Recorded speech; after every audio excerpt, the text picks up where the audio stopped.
நமக்கெல்லாம் வந்து டக்குன்னு ஒரு சில ஆக்ட்ரஸ் வந்து பிடிச்சிரும். அந்த வரிசையில எனக்கு வரக்கூடிய ஒருத்தர் தான் வந்து அதர்வா. சென்ற வருடம் நிறங்கள் 3 திரைப்படம் மூலியமா ஒரு கலவையான விமர்சனம் வந்து வந்திருந்தாலும், 2025ல ஒரு பிளாக் பஸ்டர் ஹிட்டோட வந்து வந்திருக்காரு. வணக்கம் நான் உங்கள் நெடுமாறன் ராஜாங்கம்.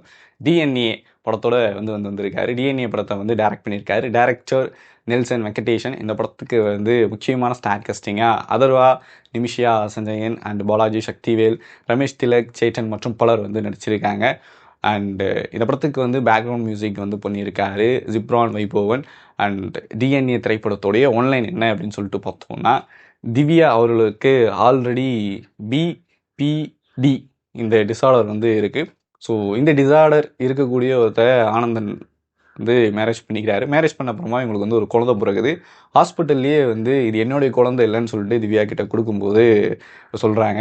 இது என்ன அப்படின்னு சொல்லிட்டு பார்த்தீங்கன்னா, ஆல்ரெடி ஒரு டிஸார்டர் இருக்கிறதுனாலேயே அவங்க சொல்கிறத யாருமே அக்செப்ட் பண்ணிக்கல. பட் அதுக்கப்புறமா ஆனந்தன் வந்து அதை கன்ஃபர்மேஷன் பண்ணி வந்து குழந்தை எப்படி காணாமல் போச்சு அப்படின்னு சொல்லிட்டு கண்டுபிடிக்க வந்து ஆரம்பிக்கிறாரு. இது எப்படி நடந்துச்சு அப்படின்றது தான் பேலன்ஸ் இருக்கக்கூடிய கதை. எனக்கு தெரிஞ்சு படம் ஆரம்பிக்கும் போதே ஒரு பயங்கர ஒரு த்ரில்லோட தான் ஆரம்பிச்சு. அந்த மூமெண்ட் அப்போத்துலேருந்து எனக்கு கொடுத்துட்டாங்க. ஒரு ஆக்சிடென்ட், அந்த ஆக்சிடென்ட் நடந்து முடிஞ்சு குழந்தை வந்து கைமாற்றப்படுது. அப்போ வந்து அப்படி பண்ண ஒரு பர்சன் ஒரு டைலாக் வந்து சொல்லுவாப்புல, நம்ம வந்து தப்புலேருந்து தப்பிச்சிட்டோன்னு இல்லை, இந்த தப்போடைய தண்டனை வந்து நமக்கு வந்து தள்ளி போகுது அவ்வளோதான் அப்படின்னு சொல்லிட்டு சொல்லுவாப்புல.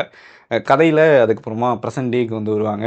யார் இந்த ஆனந்தன், அவருக்கு என்ன நடந்துச்சு, திவ்யாவுக்கு எப்படி இந்த டிஸார்டர், அவங்கள வந்து வீட்டில் எப்படி சமாளிக்கிறாங்க, இப்படி ஒரு விஷயமா சொல்லிட்டு வருவாங்க. அவங்களுடைய மேரேஜ் சீக்வன்ஸுமே வந்து அந்த சீனுமே பயங்கர எமோஷ்னலாக வந்து கனெக்ட் ஆச்சு. ஆனந்தன் அவங்கக்கிட்ட அது எல்லாருக்கிட்டையுமே வந்து இவ தான் எனக்கு அப்படின்ற மாதிரி ரொம்ப எமோஷ்னலாக வந்து சொல்லியிருப்பார். அது ரொம்ப நல்லா இருந்துச்சு. இவங்களுக்குள்ள அந்த லவ் சீன்ஸ் இதெல்லாமே ரொம்ப சூப்பராக வந்து ஒர்க் அவுட் ஆயிருந்துச்சு. குறிப்பாக எனக்கு ஒரு சீனை சொல்லணும் அப்படின்னா, இவங்க குழந்தை இல்லைன்னு தெரிஞ்சும் கிட்டத்தட்ட ஒரு 15 டேஸ் கிட்ட குழந்தைய வச்சு வளர்த்துட்டு இருப்பாங்க. அது அவங்களுடைய ஒரிஜினல் பேரண்ட்ஸை கண்டுபிடிச்ச அப்புறமா அந்த பட்டு குழந்தைய வந்து எடுத்துகிட்டு போயிட்டு அவங்ககிட்ட கொடுத்துருவாங்க. கொடுத்துட்டு வந்து நிமிஷா வந்து திவ்யா அவர்கள் கேரக்டர் வந்து ஒரு பெர்ஃபார்ம் வந்து ஒன்று பண்ணோம். பட்டு தூங்கியிருப்பானா, பட்டுக்கு உடம்பு சரியில்லை அப்படின்னு சொல்லிட்டு வந்துட்டு ஒரு பெர்ஃபார்ம் வந்து பண்ணியிருப்பாங்க நிமிஷம். அது செம்மையாக இருந்துச்சு. அஸ் ஆக்டராக அவங்கள வந்து அந்த இடத்துல வந்து சூப்பராக வந்து எஸ்டாப்ளிஷ் பண்ணியிருந்தாங்க. அந்த அளவுக்கு ஒரு சூப்பரான ஒரு ஆக்டிங் வந்து கொடுத்துருந்தாங்க. அதர்வாவும் வந்து அவருடைய வேலையை ரொம்ப சிறப்பாக வந்து பண்ணியிருந்தார். ரொம்ப செட்டில்டாக அந்த ஆனந்த் கேரக்டருக்கு எந்த மாதிரியான எமோஷன்ஸ் வந்து கொடுக்க முடியுமோ அது எல்லாத்தையுமே வந்து ரொம்ப செட்டில்டாக வந்து கொடுத்துக்கிட்டே இருந்தார். ஸோ இந்த அளவுக்கு வந்து ரொம்ப சூப்பராக இருந்துச்சு. அது ஃபஸ்ட் ஹாஃபாக இருக்கட்டும் இல்லை செகண்ட் ஹாஃபாக இருக்கட்டும். ஃபஸ்ட் ஹாஃப்லாம் எனக்கு போனதே தெரில, டக்குன்னு அப்படி வந்து அவ்வளோ சூப்பர் ஃபாஸ்ட்டில் வந்து போச்சு. செகண்ட் ஹாஃப் கொஞ்சம் சில இடங்களில் சின்ன சின்ன லேக் இருந்தாலுமே அது பெருசாக வந்து கதையில் எந்த ஒரு பாதிப்புமே இல்லை.